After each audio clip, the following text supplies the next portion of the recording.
Oi, listen up. It's IFW here on MLK, and that's International Food Week for those slow in the uptake. And we're packing our taste buds and we're taking them to different countries. And you have happened upon the UK, specifically England. You know, like Buckingham, the Abbey, the London Eye, the Bridge, Big Ben, King's Cross, Harry Potter. That's England.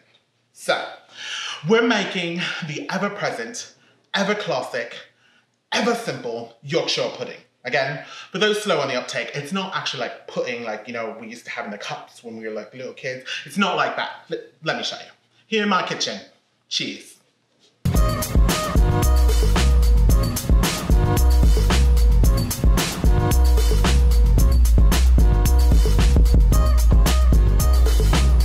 Alright, here's the gist, right? So you have your Sunday roast and it's cooking in the oven and it's getting all nice and delicious and just caramelized and beautiful. But like, the juices are just dripping off and they fall in the fire and just, there goes all that flavor. So, what they did, and this is back for my time, they made this like dripping pudding to like utilize those juices, right? So, as the meat cooks, the juices fall off, right? So they catch this in like a drippings pan. And as that heats up, they make this super simple batter. I'm talking about this batter is bloody simple. And they put it in and they let that bake. And it's catching the juices and baking. So it's baking with all those juices. Oh my God, let me tell you, there's nothing better than Yorkshire pudding. So, and it's so bloody simple. Let me show you how it's done. All right, to make the batter, in a bowl, we're gonna add a cup of flour and a teaspoon of salt, and we're gonna whisk this until it's well combined. In a bowl, we're gonna add 2 eggs, 3 tablespoons of melted butter, and to this, we're gonna add a cup of milk. Whisk this until it's well combined. Then we're just going to beat this batter until it's completely smooth.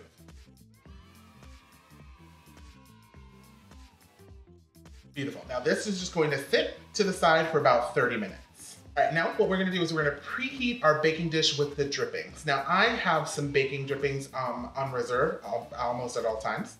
So I'm just gonna use some of that, which is going to add some delicious flavor, but you can just add some regular oil, or if you have any of your own meat drippings set aside, you can use that as well. I'm gonna place this into an 8 by 8 inch baking dish or a casserole dish. All right, and so what we're gonna do is we're gonna place the dish into the oven and then we're gonna preheat the oven to 450 degrees so that the drippings come up to temperature as the oven comes up to temperature. All right, once it's at temperature, what we're gonna do is we're going to take out the baking dish and we're gonna pour in the batter carefully.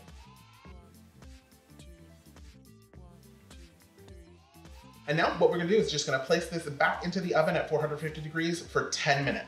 After the 10 minutes, then we're gonna reduce the heat to 350 and cook for an additional 10 to 15 minutes. That will give it time. It'll become nice and puffy and golden brown.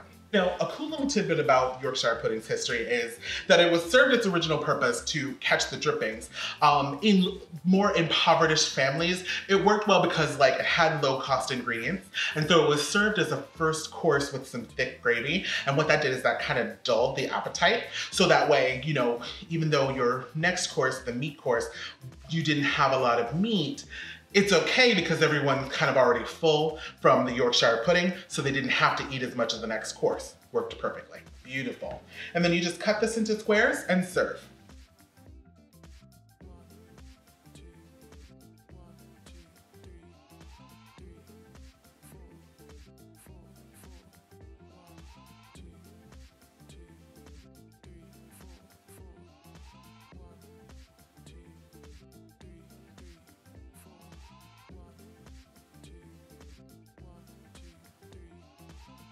I wanted to make a popover version. So I just took a muffin pan and I placed just a little bit of the drippings in each one, probably about a teaspoon, all right? And then I just placed this in the oven to allow it to come up to temperature to that 450 degrees.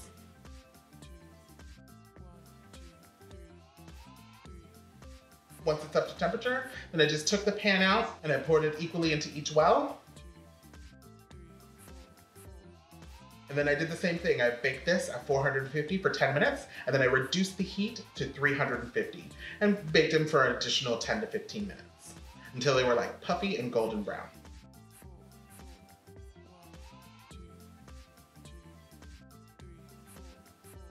And there you have little individual Yorkshire puddings. Just serve these warm.